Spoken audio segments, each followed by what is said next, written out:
बिस्मिल्लाहिर्रहमानिर्रहीम। आज के प्रोग्राम के साथ मैं हूं सलाम अलैकुम। नाज़रीन, 20 साल बाद एक बार फिर अफगानिस्तान तालिबान का हुआ। 20 साल बाद तालिबान एक बार फिर काबुल में दाखिल हो गए और काबुल के सदारती महल पर इस वक्त तालिबान का कब्जा है। और काबुल शहर के अंदर पुलिस की जो चेक पोस्टें अफगानिस्तान की पुलिस ने खाली कर दी थी और जहाँ जहाँ अफगान फोर्सेस निकल गई थी वहाँ इस वक्त तालिबान कमांडर पहुँच चुके हैं। तालिबान ने इस बात का ऐलान किया था कि वो काबुल पर हमला नहीं करेंगे, लेकिन उसके बाद जो ही अफगानिस्तान के सदर जो वहाँ से निकले और सारी अफगानिस्तान की इंतज़ामिया जब अपनी अपनी जगहों से चली गई तो उसके बाद इस बात का फ़ैसला किया गया कि अब तालिबान काबुल का कंट्रोल संभाल लेंगे। अफगानिस्तान की सारी लीडरशिप, अफगानिस्तान हुकूमत की, अफगान सदर, नायब सदर समेत, स्पीकर असम्बली समेत सब अफगानिस्तान से जा चुके हैं और इस वक्त पूरा अफगानिस्तान तालिबान के कब्ज़े में है, कंट्रोल में है। तालिबान को कहीं भी कोई बड़ी मुज़ाहमत का सामना नहीं करना पड़ा सिवाय कंधार और हिलमत के, और कहीं भी तालिबान के सामने अफगानिस्तान की फ़ौज मुज़ाहमत के लिए खड़ी नहीं हुई बल्कि मिट्टी की दीवार साबित हुई। कोई इस लिहाज से तालिबान ने बड़े पुरअमन तरीके से काबुल पर भी अपना कब्ज़ा जमा लिया है। अब सवाल ये पैदा होता है कि तालिबान को इक़्तिदार मुंतकिल कैसे होगा। अबूरी हुकूमत की बातें चली, तालिबान ने मुस्तरद कर दी। तालिबान ने कहा कि उन्हें फिल फौर इक़्तिदार चाहिए। आम माफ़ी का वो ऐलान कर चुके हैं और किसी से बदला ना लेने का भी ऐलान कर चुके हैं। साथ साथ ये भी कहा कि रिफॉर्म्स की जाएंगी पुलिस के अंदर भी और अफगानिस्तान की आर्मी के अंदर भी, और जो लोग भी किसी पुरतशद्दुद वाक़यात में मुलव्वस रहे हैं उन्हें इस फोर्सेस में मौजूद रहने नहीं दिया जाएगा। लेकिन इसके साथ साथ पूरी दुनिया की निगाहें इस वक्त काबुल पर लगी हुई हैं। काबुल में इक़्तिदार तालिबान के हवाले होगा तो कैसे होगा? क्या कतर में जो तालिबान को इक़्तिदार हवाले करने की बातें थीं वो मुकम्मल क्यों ना हो सकी? और अगर कोई अबूरी हुकूमत तश्कील पाती है तो उसको तालिबान तो सिर्फ 2 या 3 रोज़ से ज़ायद कबूल करने को तैयार नहीं है। फिर पाकिस्तान का किरदार क्या होगा? इस रीजन की बदलती हुई सूरत पर हमारे इस वक्त बातचीत करने के लिए मौजूद हैं मुशाहिद हुसैन सैयद साहब, सेनेटर मुशाहिद हुसैन सैयद साहब साबिक़ वज़ीर इत्तलाआत भी हैं, पुराने जर्नलिस्ट भी हैं और चेयरमैन सेनेट कमेटी दफा की कमेटी के चेयरमैन भी हैं। इसके साथ साथ इस पूरे रीजन की जो सूरत हाल है जिसमें चीन है, पाकिस्तान है, इंडिया है, अफ़गानिस्तान है, रूस है, इस पर मुशाहिद हुसैन सैयद साहब की बड़ी गहरी निगाह होती है। मुशाहिद साहब बहुत शुक्रिया प्रोग्राम में वक्त देने का। एक बड़ी तब्दीली अफ़गानिस्तान के अंदर आई। आज एक बार फिर जो है तालिबान अफ़गानिस्तान पर अपनी हुकूमत कायम करने की पोजीशन में आ गए हैं। क्या लगता है आपको कि अब इक़्तिदार की मुंतकिली आसानी से हो जाएगी? अस्सलाम वालेकुम जी मलिक साहब और आपके व्यूअर्स को बड़ा अस्सलाम वालेकुम। आज बहुत बड़ा दिन है क्योंकि मेरे ख्याल में 11 सितंबर 2001 के बाद ये सबसे अहम वाक़या है आलमी सियासत में और इस खित्ते में। 9/11 के बाद 20 सालों के बाद जिनको निकाला गया था और जिन्होंने निकाला था अब वो खुद निकल रहे हैं और तालिबान अब बतौर फातेह उनका रुखसत करेंगे। तो एक बड़ी तारीखी तब्दीली आई है। और आपने जिक्र किया है तालिबान ने जो ऐलान किया है कि हम वो काम नहीं करेंगे, इंतकाम और दूसरी चीजें। उन्होंने ये भी कहा है तालिबान ने कि हम माजी की गलतियां नहीं दोहराएंगे और हम 1996 वाला काबुल नहीं चाहते। हम चाहते हैं कि सबको शामिल किया जाए, उसमें इंसानी हकूक, आज़ादी सहाफत, ख़वातीन के हकूक और सब चीज़ों को हम तहफ़्फ़ुज़ करेंगे। तो ये खुशाइंद बात है और हम ज़बरदस्ती इक़्तिदार पर कब्जा नहीं करेंगे। और इसलिए आपने देखा कि एक्टिविटी काफ़ी हो रही है। दोहा में डॉक्टर अब्दुल्ला जा रहे हैं, पाकिस्तान में उनकी डेलीगेशन आई है, हाई लेवल अफगान डेलीगेशन। तो इस वक्त वो सारे आपस में यही गुफ्तगू है। पाकिस्तान का तो शुरू से ही इंटरेस्ट था और काश अशरफ गनी साहब बर वक्त फैसले कर लेते और उन फैसलों के नतीजे में कुछ एक अबूरी हुकूमत भी बन जाती शायद और ये मुश्किलात ना आती। लेकिन उन्होंने तंगज़रफ़ी का मुज़ाहरा किया, बुज़दिली भी दिखाई और फिर गलत फैसला किया और फिर आखिर में वो उनको भागना पड़ा। तो मुशाहिद साहब, अगर माजी में जनरल हमीद गुल साहब जब रूस अफगानिस्तान में आया, बड़ा अहम किरदार था जनरल हमीद गुल साहब का रूस के खिलाफ, जब हम उसको निकालने की कोशिशों में हम साथ दे रहे थे। हमीद गुल साहब जो कहा करते थे कि किस तरीके से अफगानिस्तान के अंदर से अमेरिका जो है वो रुखसत करेगा हमारे साथ मिलकर रूस को, फिर अमेरिका कैसे रुखसत होगा, ये ज़रा मैं आपको सुनवा दूँ, फिर इस पर आपका तबसरा चाहूँगा। मुशाहिद सैयद साहब, ये तारीखी मोड़ है इस लिहाज से कि अमेरिका को अपनी ही पॉलिसियों के नतीजे में आज अफगानिस्तान की सरजमीन पर शिकस्त हुई।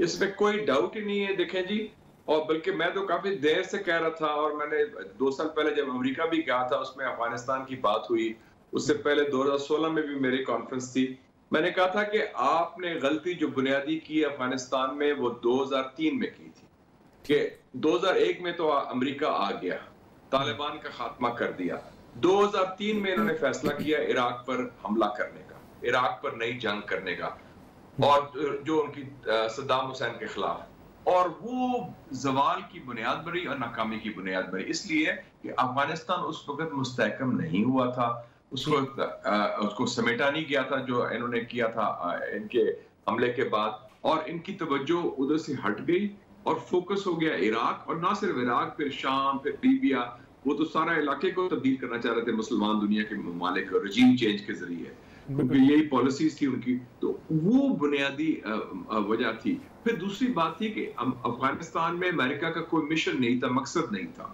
اور انہوں نے جھوٹ کی بنیاد پر یہ ساری جنگ لڑی۔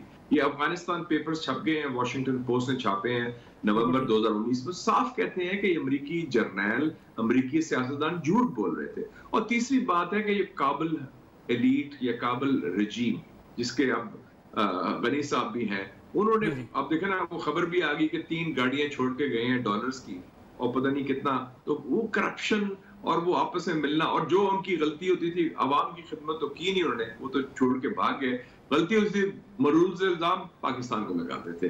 لیکن مشاہد صاحب امریکہ اس کی اسیسمنٹ کیوں نہیں کر سکا؟ امریکی صدر تو کہتے رہے کہ جو افغان فورسز ہیں وہ لڑیں گی، بڑی وہ تیار فورسز ہیں، ذرا میں یہ بھی سنوا دوں امریکی صدر کیا کہتے تھے، پھر اس پہ بھی آپ کو کمنٹ چاہوں گا۔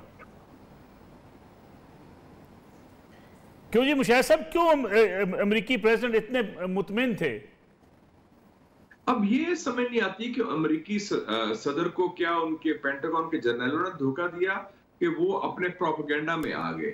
اب جتنی رپورٹس آ رہی ہیں، دیکھیں نا، 3.5 لاکھ کی فوج، اس فوج پر 90 ارب ڈالر خرچ ہوئے، اس جنگ پر 2.5 خرب ڈالر خرچ ہوئے، اور اس کے علاوہ ایئر فورس افغانستان کی بنی، جدید اسلحہ لیا۔ میں تو اللہ تعالیٰ کا شکر ادا کرتا ہوں صاحب کہ شکر ہے پاکستان نے افغانستان کی فوج کی ٹریننگ میں شامل نہیں ہوا، افغانستان وہ امریکہ ہوا، ہندوستان ہوا، نیٹو ہوا، ورنہ جو ہمارے ناقدین ہیں انہوں نے کہا تھا جی وہ پاکستان نے ٹریننگ ہی غلط دی، اس لیے وہ لڑے نہیں اچھی طرح، وہ بلیم ہمیں کرنا تھا۔ تو وہ آپ دیکھ لینا کہ اس کا مطلب تھا کہ ایک تو ان کے پاس کاز کوئی نہیں تھا لڑنے کا، کس کے لیے لڑے تھے؟ یہی افغان فوج دیکھیں ملک صاحب، آپ تاریخ کے آپ خود سٹوڈنٹ ہیں، جب سوویت یونین گئی ہے، ریڈ آرمی گئی ہے، آپ نے حمید گل صاحب کا ذکر کیا، اس کے باوجود 3 سال تک جو حکومت تھی جنرل نجیب اللہ کی، ڈاکٹر نجیب اللہ کی، انہوں نے مزاحمت کی، جلال آباد آپریشن ہوا وہ ناکام ہوا، اور 3 سال تک وہ فوج جو تھی وہ اس میں جو بھی کچھ تھا ایک دم تھا اور ایک نظریاتی فوکس تھا، یہ تو ایک ہفتے میں ہی یہ صاف ہو گیا، ان کے اندر کلیپس ہو گیا سارا۔ تو فرق صاف ظاہر ہے، اس کا مطلب ہے کہ ان کا اندرونی معاملہ تھا اور ان کی پالیسیز غلط تھی اور ان کی سارا حکمت عملی کلیپس ہو گئی۔ مشاہد صاحب، طالبان اب جس پوزیشن میں آ گئے ہیں، خود وہ کابل فتح کر چکے ہیں، ان حالات میں وہ ایسی مخلوق حکومت قبول کیوں کریں گے؟ کسی کو ساتھ کیوں ملائیں گے؟ پاکستان کی طرف سے بھی بارہا کہا جاتا ہے کہ تمام گروپس کو طالبان ساتھ لے کر چلیں، ان اقتدار میں حصہ دیں، کیا طالبان یہ مانیں گے؟ دیکھیں جی، طالبان کے لیے بھی بہت بڑا امتحان ہے، یہ ایک دفعہ اقتدار میں رہے ہیں، پھر ان کو نکالا گیا اور 20 سال تک یہ باہر رہے، اور ان کو پتا ہے کہ چاہے پاکستان ہو، روس، چین، ترکی، ایران اور وسطی ایشیا کی ریاست، سب میں کچھ خدشات اور خوف اور تحفظات پائے جاتے ہیں طالبان کے حوالے سے کہ کیا حکومت ہوگی۔ اور یہ نہ بھولیں کہ 12,000 بیرونی فورن دہشت گرد موجود ہیں افغانستان سرزمین میں، 6,500 TTP کے، کوئی 1,000 چین کے مخالف ETIM والے، کچھ روس کے مخالف اسلامک موومنٹ آف ازبیکستان والے، پھر وہ داعش کے لوگ بھی ہیں۔ تو وہ یہ بھی دیکھتے ہیں کہ طالبان کا ان انتہا پسندوں اور دہشت گردوں کے ساتھ کیا رشتہ ہوگا، کیا افغانستان کی سرزمین استعمال ہوگی اپنے ہمسایوں کے خلاف، اور کیا افغانستان میں، کیونکہ افغانستان میں مختلف قومیں بھی رہتی ہیں، مختلف زبان کے لوگ بھی رہتے ہیں، تو ان کو سب کو ساتھ لے کے چلیں گے کہ یہ نہیں چلے۔ تو افغانستان میں یہ اچھی بات کی ہے سہیل شاہین صاحب نے، اب ان کے ترجمان نے، کہ ہم ماضی کی غلطی نہیں دہرائیں گے، ہم نے سیکھ لیا سبق۔ مجھے امید ہے کہ یہ ایسا افغانستان کریں گے جس میں پرامن طریقے سے سارے معاملات ہوں، تاکہ پھر ہمیں خطرہ ہے مثلا کہ مہاجرین نہ آ جائیں، اور اگر جنگ خانہ جنگی نہیں ہوتی تو پھر مہاجرین کیوں نکلیں گے افغانستان سے، اپنے ملک سے، اور ان کی سرزمین نہ استعمال ہو. اور یہ بھی ہے کہ پرامن طریقے سے جو ٹرانسفر آف پاور ہے، اقتدار کہہ لیں، وہ ہو جائے. تو یہ اگر ہم ان کے لیے بات بھی کریں ٹیسٹ اس ہے. ریجن کی تو خاص طور پہ چین کے ساتھ طالبان کے تعلقات تو بہت بہتر ہو چکے ہیں، لیکن چین بھی تو گارنٹی چاہے گا کہ افغانستان میں اگر انویسٹمنٹ ہوتی ہے، تعلقات آگے بڑھتے ہیں، ان کی سیکورٹی کے حوالے سے چین کے اپنے خدشات تو ہوں گے.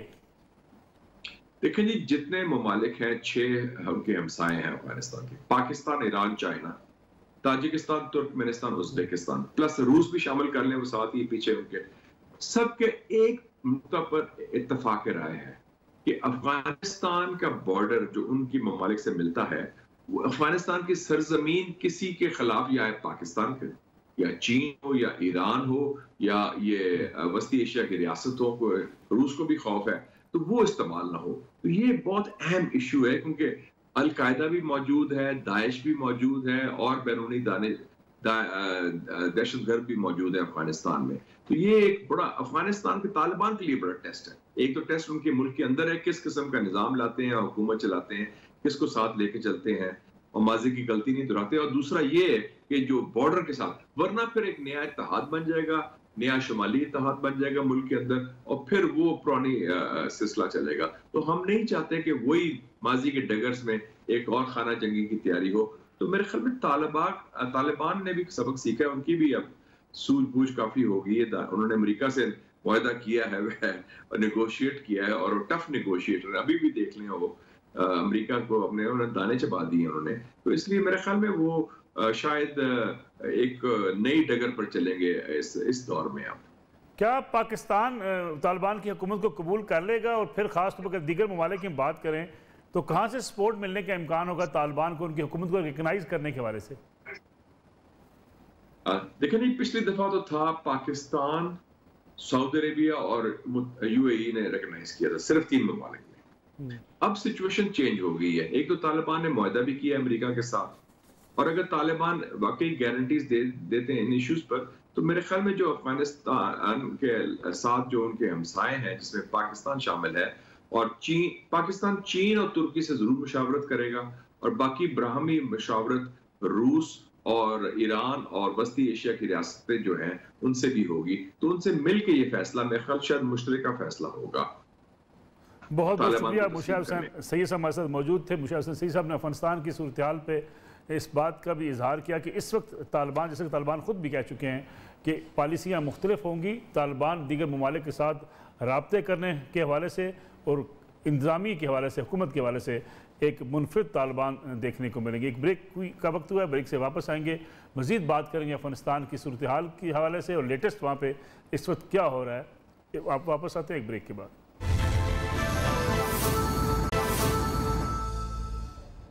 پروگرام ایک بار پھر خوش آمدید. ہمارے ساتھ موجود ہیں مشتاق یوسف زئی صاحب، سینئر صحافی ہیں، دی نیوز سے وابستہ ہیں، افغان امور کے ماہر ہیں. مشتاق صاحب بہت بہت شکریہ پروگرام میں وقت دینے کا. یہ بتائیے گا کہ اس وقت کابل کی صورتحال ہے کیا؟ صدارتی محل پر جو ہے وہ طالبان کے قبضے کی خبریں ہیں. ساتھ ساتھ یہ بھی کہا جا رہا ہے کہ وزارت داخلہ نے کابل شہر میں کرفیو لگا دیا ہے. طالبان تو مختلف پولیس اسٹیشنوں پر بھی قابض ہو چکے ہیں. پھر افغان گورنمنٹ کی یا افغان جو انتظامیہ ہیں اس کی ریٹ کچھ موجود ہے ابھی بھی؟ جی شکریہ ملک صاحب. اب تو صورتحال کافی حد تک واضح ہو چکی ہے، کیونکہ صبح کے وقت طالبان جب انہوں نے ایسٹرن افغانستان کے تمام صوبوں پر قبضہ کیا، خوست، پکتیا، پکتیکا، کنڑ، نورستان، پھر وردک، تو طالبان بالکل پہنچ گئے تھے. وہ آلموسٹ کابل کے ارد گرد بیٹھے تھے، لیکن جو ان کی ٹاپ لیڈرشپ ہے انہوں نے پھر ان کو منع کیا رکھا تھا کہ آپ کابل کے اندر بالکل داخل نہیں ہوں گے. اسپیشلی انہوں نے مسلح طالبان کو منع کیا تھا کہ آپ مسلح ہو کے کابل کے اندر داخل نہیں ہوں گے، اور یہ کافی دیر تک وہاں بیٹھے رہے. پھر طالبان لیڈرشپ نے اپنے جو مسلح ان کے دستے تھے ان کو کابل چھوڑنے کا حکم دیا. پھر وہ نکل گئے تھے، اور پھر جو کہ صدارتی محل ہے وہاں پہ مشورے ہوتے رہے. افغان صدر اشرف غنی، حامد کرزئی اور افغان پولیٹیشین بیٹھے رہے، اور وہ اصل میں چاہتے تھے کہ پیسفل ہینڈ ٹیکنگ ہو، تاکہ طالبان کے حوالے کرے पावर को, कोई झगड़ा ना हो, कोई खून खराबा ना हो। फिर एक और ऑप्शन ये भी थी कि ये जो अफगान लीडरशिप है, अफगान प्रेसिडेंट, ये जाएंगे दोहा और वहाँ पे तालिबान जो लीडरशिप बैठी है ठीक है। इनके हवाले करेंगे। लेकिन फिर बात नहीं हुई, अफगान सदर चले गए और विदिन आवर्स पूरा जो काबुल शहर था वो खाली हो गया था। फिर ऐसे इतलात आ रही थी बकौल अफगान तालिबान के कि शहर के अंदर लूट मार का सिलसिला शुरू हुआ था। तो जो तालिबान की लीडरशिप है उन्होंने फिर अपने जो मुसल्लह लोग थे उनको दाखिल होने का हुक्म दिया, तालिबान पर दाखिल हो गए और बकौल तालिबान के जो वहाँ पे काबुल में मौजूद थे पूरा शहर खाली था, पुलिस स्टेशन जो थे वो खाली पड़े थे, चेक पॉइंट्स खाली पड़े थे, कोई वहाँ पे सरकारी एहलकार नहीं था। तो उन्होंने फिर 5 पुलिस स्टेशन के ऊपर कब्जा किया, कोई फायरिंग नहीं हुई, कोई मुजाहिमत का सामना उनको नहीं करना पड़ा और आहिस्ता आहिस्ता फिर शाम तक ये लोग सदारती महल तक पहुंच गए थे। मुल्ला अब्दुल कयूम जाकिर जो है, जो कि अफगानिस्तान में तालिबान के डिप्टी कमांडर इन चीफ है, मुल्ला याकूब के नायब है वो फिर आर्क पहुंच गए, सदारती महल पहुंच गए। उनके पास लाउड स्पीकर था हाथ में, उन्होंने बाकायदा ऐलानात किए क्योंकि खामोशी थी लेकिन ऊपर टावर्स में लोग बैठे थे, सिक्योरिटी एहलकार बैठे थे। फिर उन्होंने माफी का ऐलान किया कि आप बिल्कुल हमारी तरफ से कोई खतरा नहीं है, आप नीचे आ जाए। तो तालिबान ने पीसफुली सदारती महल के ऊपर कब्जा किया, फिर डिफेंस मिनिस्ट्री गए, लॉ मिनिस्ट्री गए। तो तकरीबन 4-5 ऐसे गवर्नमेंट डिपार्टमेंट हैं कि अभी तक तालिबान का वहाँ पे कब्जा है। लेकिन मुश्ताक साहब, कब्जा होने के बावजूद हुकूमत तो तालिबान की नहीं है। जो इस वक्त कौंसल भी बनाई गई है जिसमें अब्दुल्ला हैं, कोऑर्डिनेशन कौंसल, उसमें हामिद करजई साहब हैं, उसमें हिकमत यार साहब हैं, तालिबान क्या मानेंगे इसको? और क्या इनके पास अगर फोर्सेस नहीं होंगी, इंतजामिया उनके पास नहीं होगी, तो फिर इन लोगों की हैसियत क्या होगी? असल में इस वक्त बड़ी कन्फ्यूजन है, एक खला की सी कैफियत है अफगानिस्तान में, क्योंकि जो अतराफ है, जो सूबे हैं, वहाँ पे तालिबान की हुकूमत है। अगरचे उनके बड़े बड़े कम फाइटर्स हैं, कम लोग हैं, लेकिन जो हमारे साथ उनकी बड़ी सरहद है, चमन में स्पिन बोल्दा, फिर साउथ वजीरिस्तान के साथ जो अंगूर अड्डा है, खोस्त है यहाँ पे, पख्ती के, और फिर यहाँ पे तोरखम बॉर्डर पे तालिबान आ चुके हैं, उन्होंने कब्जा किया हुआ है सारे इलाके पे। लेकिन काबुल की सूरत हाल थोड़ी सी मुख्तलिफ है, वहाँ पे इस वक्त किसी की भी हुकूमत नहीं है। यानी अभी तक जो इतलात आ रही थी तो आज एयरपोर्ट जो था वो अमरीकी फोर्सेस के कब्जे में था, और इधर जो सदारती महल था, जो defence ministry, law ministry, education ministry, ये जो इलाके हैं यहाँ पे तालिबान की हुकूमत है, वहाँ पे इनके लोग खड़े हैं, मुसल्लह लोग खड़े हैं। और ऐसा लग रहा है कि शायद सुबह तक पोजीशन वाज़ेह हो जाएगी, क्योंकि अफगान तालिबान के बकौल अमेरिका ने उनको ये यकीन दहानी कराई है कि वो और उनके फोर्सेस वहाँ इसलिए बैठे हैं इस वक्त कि जो उनके एम्बेसी के लोग हैं, सिविलियन है, अमेरिकी शहरी है, उनको निकाले। तो सूरत हाल कुछ नाजुक है, बड़ी कन्फ्यूजन है, लेकिन तालिबान के जो लीडर्स हैं वो पहुंच रहे हैं और उन्होंने बाकायदा तमाम जो उनके कमांडर्स हैं, जो मिनिस्टर्स हैं, जजेस हैं, क्योंकि इनका एक सेटअप चलता रहा है, शेडो मिनिस्टर। किसी अबूरी हुकूमत, किसी अबूरी सेटअप के बगैर भी तालिबान अपनी हुकूमत अनाउंस कर सकते हैं। असल में आज पूरा दिन इसी पे लगा रहा, इन्होंने ज़ाय किया, अफगान गवर्नमेंट और अफगान तालिबान ने। सदारती महल में जो मीटिंग जारी थी तो उसमें 2 ऑप्शन थे जिसका मैंने जिक्र किया।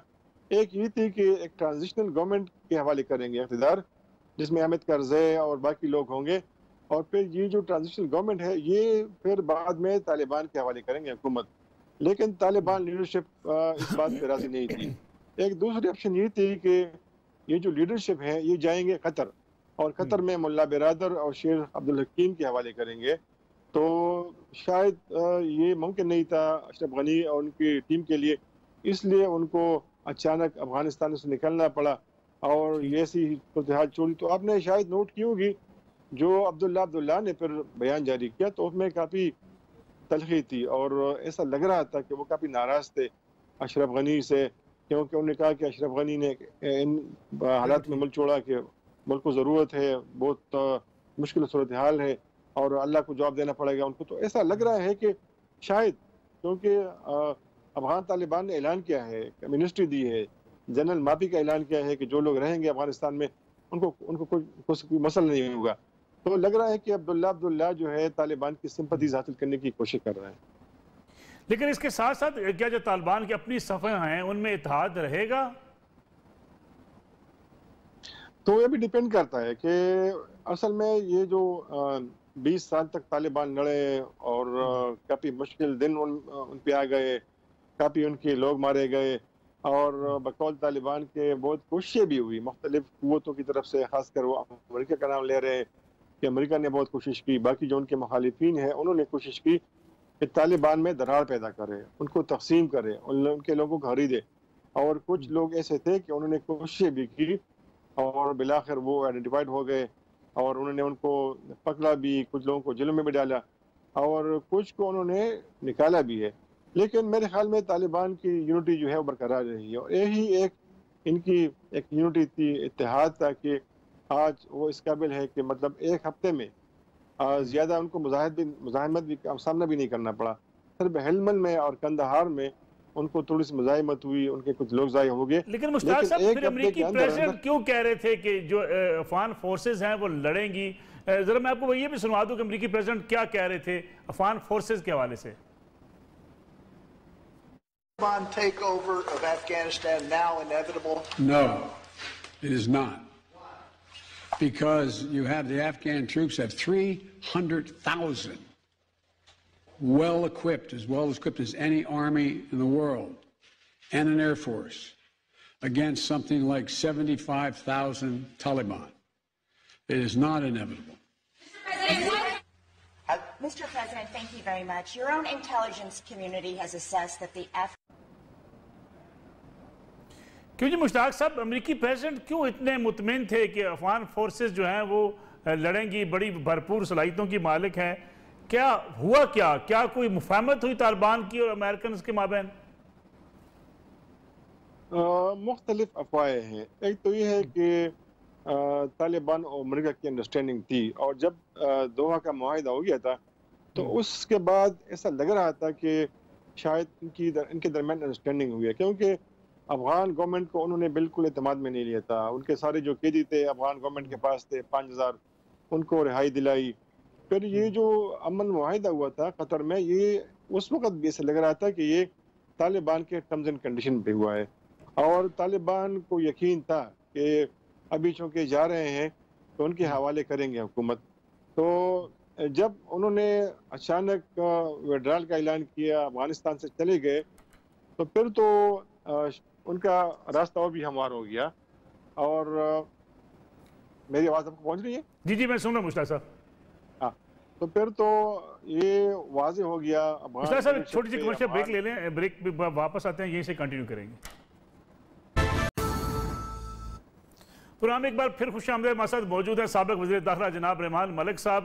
رحمان ملک صاحب یہ بتائیے گا کہ کابل تو طالبان فتح کر چکے، طالبان کا ڈیرے اس وقت کابل میں ہیں، پاکستان کے لیے کیا حالات ہوں گے آنے والے دنوں میں؟ پاکستان کو کیسے ڈیل کرنا چاہیے طالبان کے ساتھ؟ بسم اللہ الرحمن الرحیم۔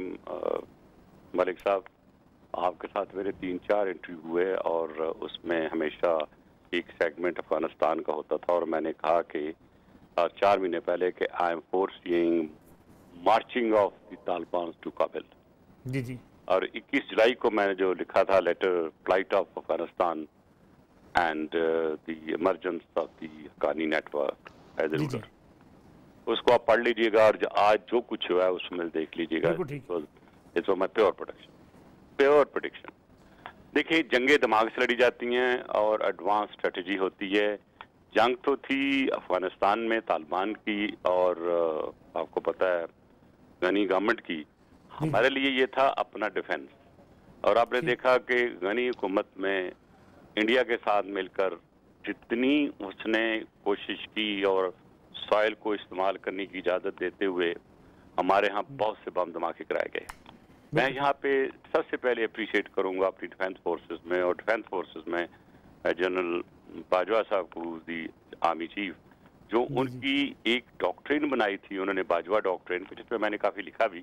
اور باجوہ ڈاکٹرین میں جو 3-4 پوائنٹ یہی تھی کہ یہ افغانیوں کا اپنا مسئلہ ہے، افغان خود حل کریں۔ اور دوسرا، اپنے ڈیفنس کے لیے جنرل باجوہ صاحب نے جو فینس لائن بنائی، اس کے 2 فائدے ہوئے۔ ایک، وہ جو آتے تھے وہاں سے ٹیررسٹ उनको कुछ हद तक रुकने की एक अच्छी खासी एक पेशरफ्त हुई।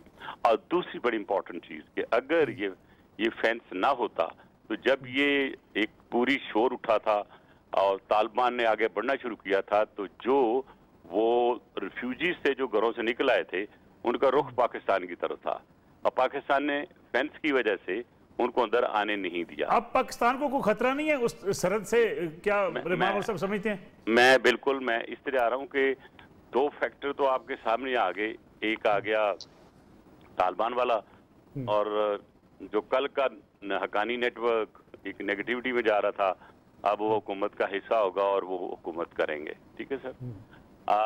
गनी साहब को पहले भी एडवाइस किया था 2 महीने पहले बहुत से लोगों ने, जिसमें मैं भी शामिल था, कि आप रिजाइन करके चले जाएं और ये हैंड ओवर कर दें, आप इट्स ए फेट कंप्लीट। हमें क्या अब आने वाले वक्त में दोनों चीज़ों को अगर सामने रखे, तो दैश को हम लोगों ने और पूरी दुनिया जो उसको मैस किए हुआ है उसको अनवेल करना बड़ा जरूरी है। हमारे लिए प्रॉब्लम हो सकता है, क्यों? क्योंकि अभी 3 बड़े जहाज C-130 अफगानी जो हैं, जो प्रो इंडिया थे, उनको लेके चला गया इंडिया, और बहुत सारे लोगों को वहां से उन्हें इवैक्यूएट किया है। और शक ये है कि ये जो हमारे खिलाफ थे, एंटी थे, जो पाकिस्तान के खिलाफ थे लोग, जो कि टेररिस्ट कह लें, मिलिटेंट्स कह लें, वो अब एक नर्सरी बनेगी इंडिया में, और ये नर्सरी बनेगी काम करने के लिए तालिबान के खिलाफ। और जब ये वहाँ बनेगी तो इसके असरात हमारे पे आएंगे। और डोंट फॉरगेट कि बहुत देर से पहले से कहता आ रहा हूँ कि ये एक लॉन्ग टर्म स्ट्रेटजी थी इंडिया की। वो दैश को ऑलरेडी तकरीबन 12 जिलों में 50 सेंटर्स में वो ट्रेन कर रहा है। अब यही दैश जो है ये लॉन्च होगी दोबारा अफगानिस्तान में, और अफगानिस्तान से ये पाकिस्तान और चाइना में भी लॉन्च हो सकती है। तो हमें अपने बॉर्डर्स को उसी तरह ही वॉच करना चाहिए, हमारी एजेंसियों को अपना उसी तरह ख्याल करना चाहिए जैसे हम पहले कर रहे थे। लेकिन यहाँ मैं क्रेडिट दूंगा अपने सिपा सलार जनरल बाजवा साहब को कि उनकी डॉक्ट्रिन जो है वो पास हो गई, वो जीत गई, और जो मोदी की डॉक्ट्रिन थी वो फेल हो गई और वो शिकस्त खा गए। तो बहुत बहुत शुक्रिया रहमान मलिक साहब। मुश्ताक यूसुफ साहब, आपकी तरफ से मुश्ताक यूसुफ साहब, जो भी रहमान मलिक साहब बात कर रहे थे, वो कह रहे थे कि हमारे लिए ख़तरात हो सकते हैं। जब मगरब के फ़ौजी वसाइल नहीं होंगे अफगानिस्तान के अंदर, तो ये दहशतगर्द जो अनासर हैं उनको रोकना कितना मुश्किल होगा तालिबान हुकूमत के लिए? जी मलिक साहब, असल में अभी अफगान तालिबान का जो असल इम्तिहान है अभी शुरू हो रहा है। कि आपको पता है कि वो ये कहते थे कि आज के तालिबान माजी के तालिबान से बहुत मुख्तलिफ है, हमने बहुत कुछ सीखा है अपनी गलतियों से, और जितने हमारे पड़ोस के ममालिक है या मगरब, तो उनके साथ हम चाहते हैं कि हमारे अच्छे रवाबित हो, और ये जो तरक्की याफ्ता ममालिक है ये कंट्रीब्यूट करे अफगानिस्तान की तरक्की में, अफगानिस्तान के लोगों की तरक्की में, उनकी खुशहाली में। तो असल में अभी इनका इम्तिहान आ रहा है, और इसीलिए बार बार तालिबान लीडरशिप ये बयानात जारी कर रही है कि जो लोग इस वक्त मुख्तलिफ डिपार्टमेंट में काम करते थे वापस आ जाए, अपने कामों पे आ जाए। लेकिन एक और बात है जो में बताई गई है, जो अफगान तालिबान लीडरशिप ने जो डिसाइड किया है, वो है आर्म फोर्सेस और इनका मुस्तकबिल, के जो अफगान आर्मी है, अफगान एयर फोर्स है, दूसरे सिक्योरिटी इदारे हैं, NDS है, तो उनका मुस्तकबिल क्या होगा। क्योंकि ये हमने कई मरतबा सुना है अफगान तालिबान की लीडरशिप से कि हमने फैसला किया है कि जो अफगान आर्मी है, जो एस्टेब्लिशमेंट है, NDS के लोग है, एयर फोर्स है, कि ये अपने अपने घरों को चले जाए, और बाकी जो इदारे हैं